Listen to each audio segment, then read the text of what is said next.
delaying payments. This one Hi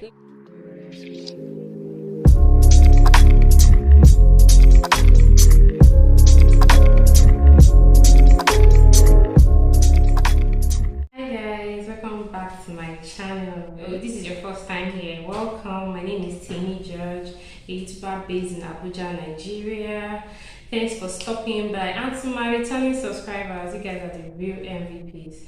Thanks for always showing me love. I love you guys. So today's videos, it's going to be like a not necessarily a rant, but something that is being weighing on my mind, and I'm sure so many makeup artists can relate to this. This rant or whatever is about the challenges and struggles of a makeup artist in Nigeria. Hey, it's not an easy thing. I have loads of things written down in my list. Like, I'm not sure I can cover all this today, but it shows that's to show you what really happens, behind the scenes, and even what we see in general. First of all, I'm going to start by talking about delay. You go to a client's place and then they tell you, okay, you should come for the job, you should come by 6. Maybe it's a bridal job or whichever job. For instance, come by 6, and then you, of course, you plan to get there early because it's part of the work ethics. You have to be early and stuff, and then you get there by 6. Number one, they are still on their bed.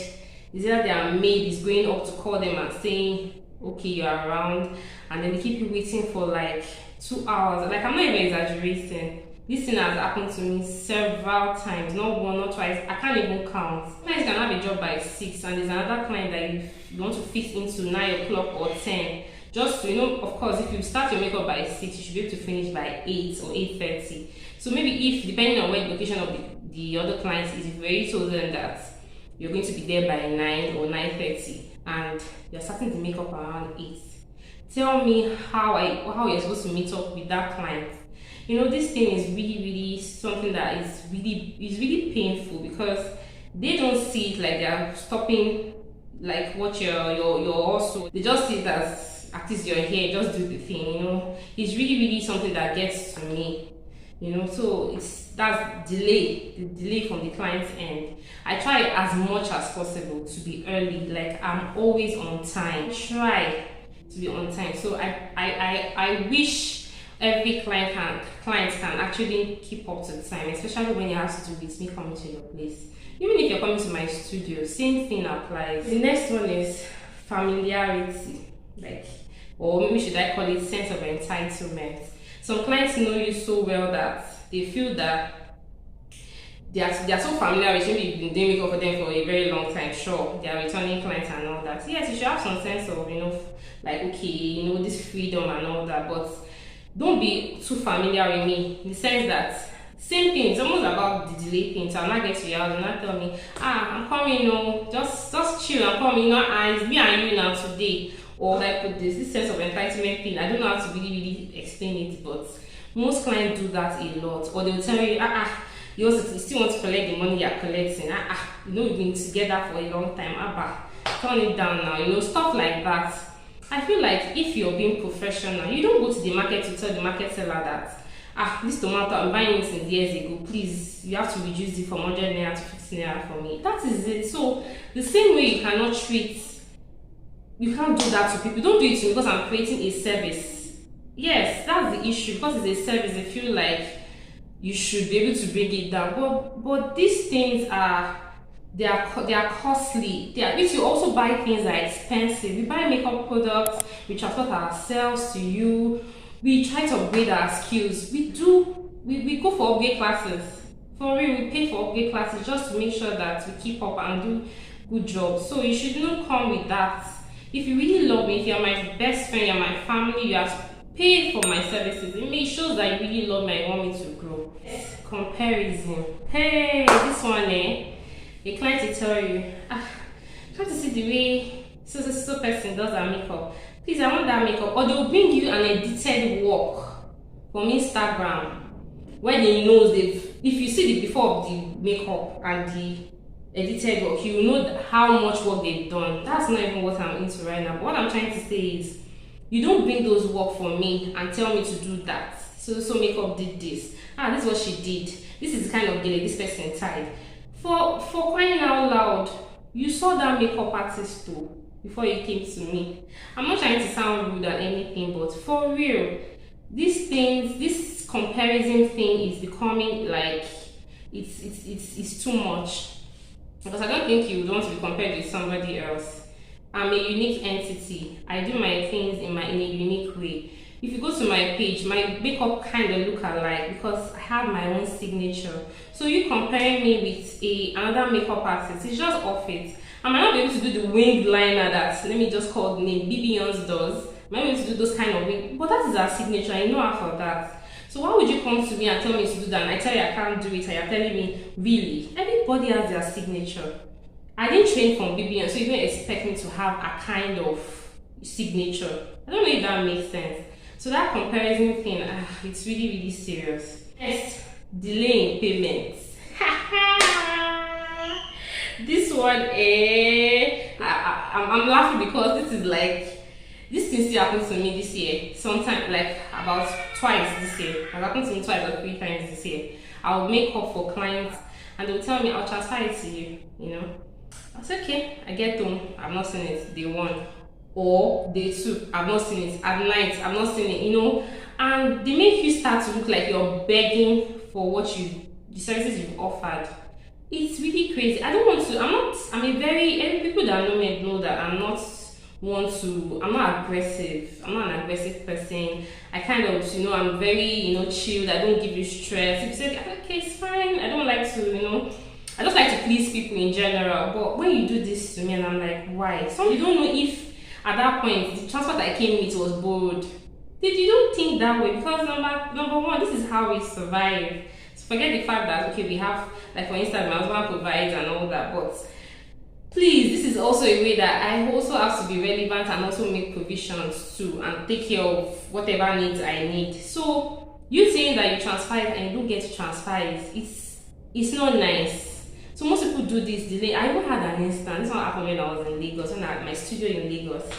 I had this client and she came and did makeup. And then when we finished the makeup, she just said, she just said, I forgot my money in the car. I'm coming, and she just started running. I was like, in my mind, I was still holding my brush, trying to clean my brush. She's waiting for her to pay. And then when she said that, I was just still looking at her that, oh, and she just sped off. I'm coming, and she just sped off. Trust me, she didn't come back until 1 week later. But I called her, she did not pick. She switched off her phone, and she didn't come back until a week later, coming with an excuse that, oh, sorry, that day she had to quickly go out, blah blah blah. Why didn't you tell me you did not have money?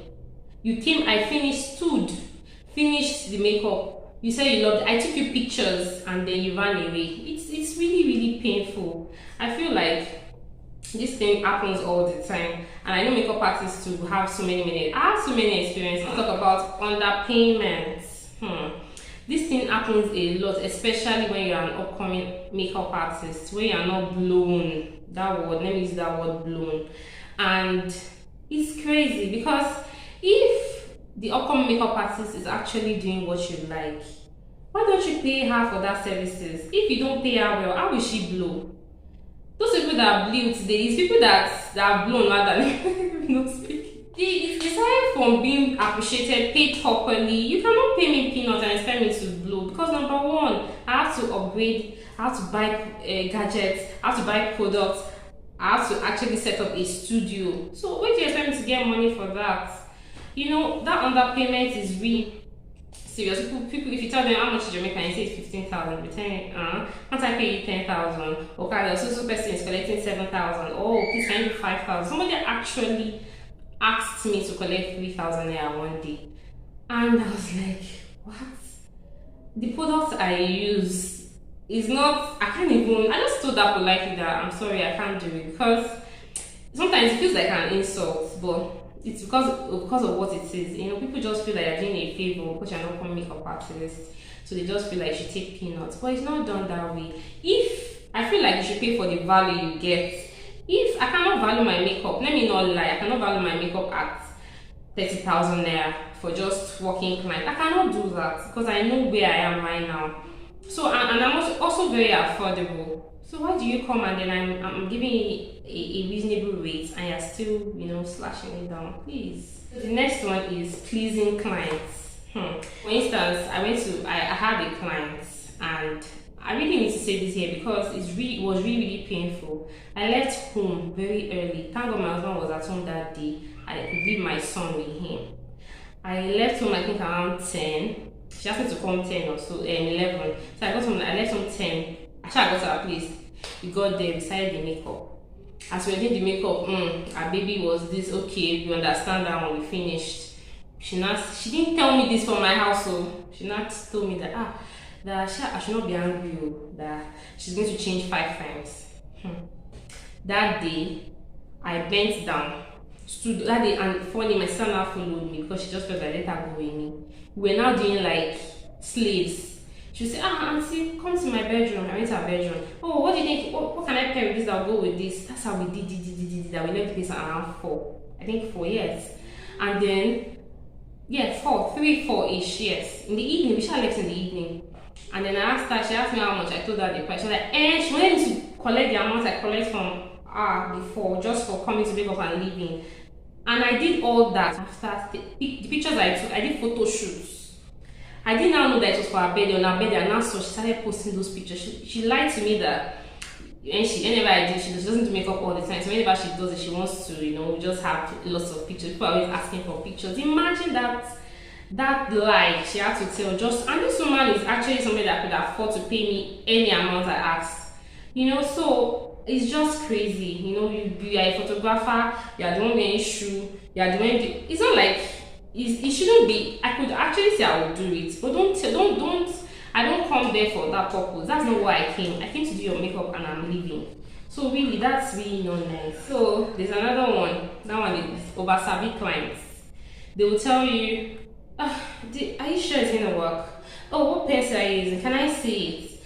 Oh, I actually had one client. This one I can remember really because it happened not so long ago. She was one of the bridesmaids of a bride, and I went to make up for her. I've made up for like two bridesmaids, so she was the third person. No, she was the second person. I made up for one. She was the second person. She had seen my work, so she liked it. When we started, we now got to the foundation part. She was like, I should use her foundation for her. When I saw the foundation, I'm not going to call the brand. I was like, are you sure you don't want to use mine? Because you know mine was actually better than ours. I will not lie. You know that she likes really something makes her face feel. I said because I'm going to use other product, I'm going to highlight and contour. I don't want something that will tamper with it. She said, no, this is nice. It mattifies her face, you know, it gives her this. Okay, I used the foundation. It was so thick. I was blending, it was really thick and matte. I don't know how to explain it. As I said blending, I shall eventually blended. I started highlighting and contouring. When we finished the makeup, oh, okay, nice. She started going up and down while I was in another bridesmaid. She was going up and down. Before I knew it, the foundation started breaking. She started complaining. I said, I told you to see other people. The girl I made up before her was intact.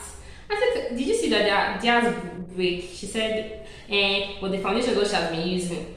I said, I told you it might not work with my product. Let me use mine. She's not saying I should use mine now. I said, I can't clean your face. I'm sorry. So people of course obviously just saw when that first thing happened, so they knew that I tried. She started actually up to patch it up one time. So people just feel like you have to use their brand. You have to do. It doesn't work that way. Me that makeup artist, you see my work, you know that I'm not using cheap products. So why can't I use what it's just annoying, you know, stuff like that. So another one is social media. This one is really crazy because people actually look at your social media followings and assume that okay, this is who you are. It doesn't work that way. I could have 400 followers and I'm like very, very, very good. I have 10 likes on my page and I'm okay.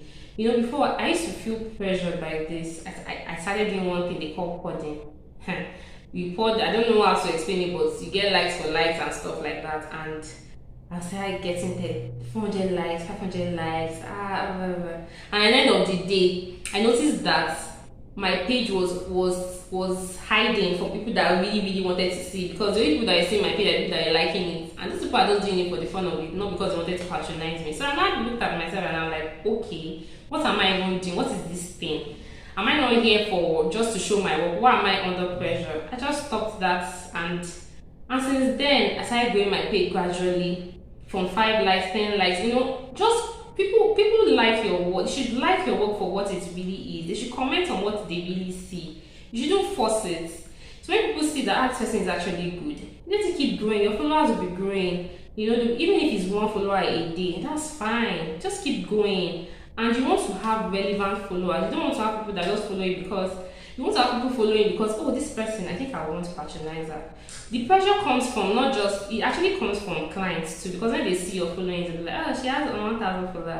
I should be good. They prefer it to people that have 12K followers that actually bought their followers. So this followership thing on social media, clients they'll be telling you, why is it that you don't have likes on your page? It's what it is. I don't know, it's just what it is, because we're upcoming, we're still trying to, get there. And you shouldn't judge by likes and followers. That's my own, actually, because most times I buy things from brands on Instagram. I bought several things and they'll have less than 10 likes. And they have good stuff. Trust me. So I just feel like this thing is what it is. I'm talking too much. I think I need to stop here, hey guys. So this is the end of this video. I just had to come in to say this, but I'm happy I did anyway. Guys, thank you for watching. Please don't forget to subscribe, like my videos, share my videos, give me nice comments, and always let me know what you want me to, recreate. If you want more videos like this, you want me to come and say stuff, topics and all that, please feel free to share. Any makeup look you want me to keep recreating, feel free, guys. And this makeup look is going to be on the channel, so please watch out, guys. Thank you so much for watching, and don't forget, Jesus is the way, the truth, and the life. He loves you and I love you. Thank you, guys. Bye.